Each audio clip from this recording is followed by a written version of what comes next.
ఇప్పుడు టాన్సిలైటిస్ గురించి చర్చించుకుందాం. అంటే గవదకాయల వాపు. ఇవి తాత్కాలికంగా వస్తాయి.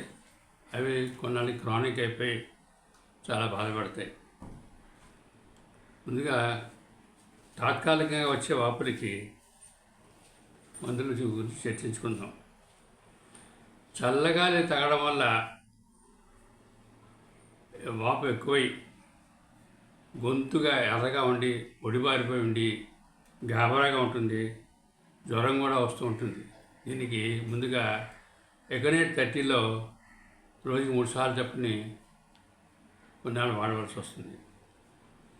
ఈ ఎకనేట్తో పాటుగా బెల్లడోనా 30లో మారుస్తూ వాడుకున్నట్టయితే జ్వరం, వాపు ఇవన్నీ కూడా తగ్గి చాలా త్వరగా బాధలు తగ్గి ఉపశమనం కలుగుతుంది. గొంతుకులో నొప్పి ఉండి దగ్గు వస్తూ ఉటకేసినప్పుడు నొప్పిగా ఉంటుంది. తర్వాత గొంతుకులో పుండు పడినట్టు ఉంటుంది. దీనికి ఎపాసాల్ 30లో వాడుతుండాలి.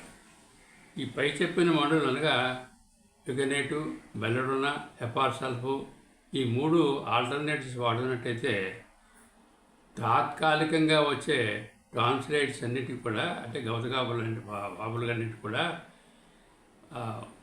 మందులు పనిచేస్తాయి. త్వరలో ఉపశమనం కలుగజేస్తాయి.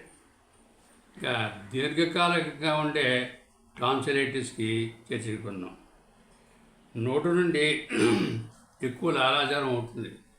రాత్రి పడుకున్నప్పుడు నోరంతా ఇదైపోయి నోటెంబడి లాలాజలం ఊరి పక్కంతా తడిసిపోతుంది. తర్వాత గొంతుకులో నొప్పి ఉంటుంది. తర్వాత నోరు దుర్వాసన కూడా ఉంటుంది. జ్వరం కూడా వస్తూ ఉండొచ్చు. దీనికి మెక్సాల్ 200లో రోజుకి 4 రోజులు, వారానికి 4 రోజులు చొప్పున వాడుతుండాలి. ఇది రాత్రిపూట వేయకుండా పగలపూట వేస్తుండాలి. పై వాటితో పాటుగా బయోకామ్ నెంబర్ 10 రోజుకి 3 సార్లు చొప్పున వాడినట్టయితే టాన్సిలైటిస్, అన్ని టాన్సిలైటిస్కి బయోకామ్ నెంబర్ 10 పనిచేస్తుంది. మిగతా మందులు అన్నిటితో కూడా వాడవలసిన ముఖ్యమైన మందు ఇది. తర్వాత పిల్లల్లో వచ్చే టాన్సిలైటిస్కి వాళ్ళకి ఏమాత్రం చలిగాలు జరిగినా రొంప దగ్గు వస్తుంది. టాన్సిల్స్ వాసిపోతాయి, గట్టి పడతాయి, పుండు పడతాయి, ఉచ్చుతున్నట్లుగా నిప్పు ఉంటుంది.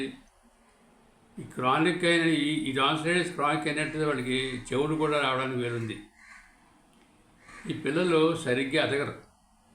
అంతేకాకుండా వీళ్ళకి బిడియస్తులు వీరు. నలుగురితో వెళ్ళి మాట్లాడలేరు, నలుగురిలో ఉండలేరు. దీనికి బెరిటాకార్బ్ వనంలో వారానికి 1 రోజు చొప్పున కొన్నాళ్ళు వాడినట్లయితే ఈ బాధలు కూడా తగ్గుతాయి. ఇలాంటి పిల్లల స్వభావం కలిగిన పెద్దవాళ్ళకి కూడా ఈ మందుని వాడచ్చు. ఎడమవైపు టాన్సిల్స్ వాసి ఆ వాపు ఊదా రంగులో ఉన్నట్టయితే అసలు వాడు వేడి పదార్థాన్ని ఏమాత్రం కూడా భరించలేరు.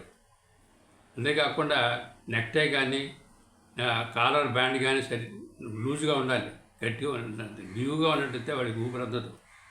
వీళ్ళకి లెకసిస్ వనంలో వారానికి 1 రోజు ఇస్తూ దాంతోపాటుగా బయోకామ్ నెంబర్ 10ని వాడుతున్నట్టయితే త్వరగా టాన్సిల్స్ తగ్గుతాయి. తర్వాత కుడివైపు టాన్సిలైటిస్కి ఈ టాన్సిల్స్ వాసి ఉంటాయి. నీళ్ళ రంగు కానీ నీలం ఎరుపులో కానీ ఉంటాయి. వీళ్ళు కూడా వేడి పదార్థాన్ని తినలేరు. గొంతుకులో వేడిగా ఉన్నట్టు భావన ఉంటుంది. ఇది ముఖ్యమైన విషయం. దీనికి గొంతుకులో నొప్పి ఉంటుంది. ఆ నొప్పి చెవుల్లోకి ప్రసరిస్తుంది. దీనికి ఫైటోలెక్క 200లో వారానికి 4 రోజులు కానీ, వనంలో అయితే వారానికి 1 రోజు కానీ వాడుతూ ఉండాలి. అవసరమైతే పెద్ద పొటేషియల్ కూడా వాడాల్సి వస్తుంది. ఈ ఫైటాలక్తో పాటుగా బయోగమ్ నెంబర్ 10 కూడా వాడుతున్నట్టయితే చాలా త్వరగా తగ్గడానికి వీలుంది. టాన్సిలైటిస్ ఉన్నట్టు వాళ్ళకి తరచుగా వాళ్ళకి జలుబు, దగ్గు వస్తూ ఉంటుంది, తుమ్ములు వస్తూ ఉంటాయి. దీనికి దీర్ఘకాలికంగా ఉన్న వాళ్ళకి వస్తుంటుంది. దీనికి ఇపోజినం 200లో వారానికి 2 రోజులు, సోడియం 200లో వారానికి 2 రోజులు, ట్యూబర్కులినం 200లో వారానికి 2 రోజులు ఇలా వాడినట్టయితే వాడికి వచ్చే జలుబులు, దగ్గులు, తర్వాత జ్వరంతో కూడిన బాధలన్నీ కూడా తగ్గడానికి వీలుంది.